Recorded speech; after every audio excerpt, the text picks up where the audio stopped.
Hello, welcome back to my channel. I'm Christina Worcester, and it is finally time to finish reading those Goodreads Choice Award nominees that I started reading in November. Yes, I started reading the last book that I have from the Goodreads Choice Awards YA fiction long list, which is Under the Same Stars by Libba Bray. Normally this would be the part of the video where I would physically show you the cover, but I can't do that because the book is in my work bag. I'm about 14% of the way through with Under the Same Stars now, and I haven't really formed an opinion on it yet. It is historical fiction, which is not a genre that I typically gravitate towards, and it has 3 different timelines, one during World War II, one during the 80s, and one during 2020. The whole being a high school senior in 2020 of it all was a real visceral throwback for me. But yeah, it is yet to be seen how these 3 timelines are going to interact with each other and be connected and stuff. I am about 57% done with Under the Same Stars. I would say overall I am enjoying it.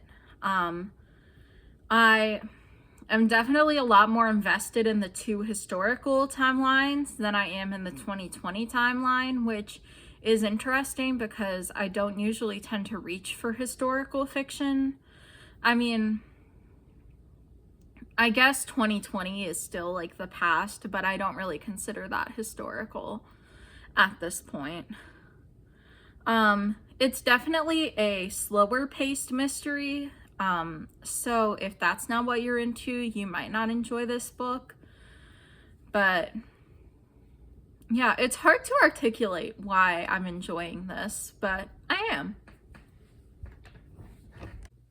So I finished Under the Same Stars, and I would say that I really enjoyed this book. The way that the 3 timelines came together was very clever. I will say it did feel just a little bit contrived, but I don't know.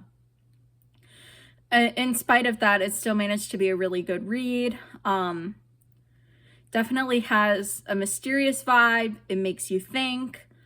I decided to look at where it was in the rankings, and I cannot believe how low it was. I feel like it should have at least been in the top 10 over something like Falling Like Leaves or Fake Skating or Glorious Rivals. So in total, I have read 8 of the 20 nominees for the Goodreads Choice Award in the young adult fiction category. And that includes Dating and Dragons, which I read when it was released, and Say a Little Prayer, which I read for my Everand investigation. In terms of my personal enjoyment of the Goodreads Choice Award nominees that I read, I would say it's about like 50-50, though I will say I did read the entire top 4, and only one of those books did I actually like. The other ones that I liked all placed lower than that. So, what is the lesson we learned from this experience? What's popular is not always good, and what's good is not always popular.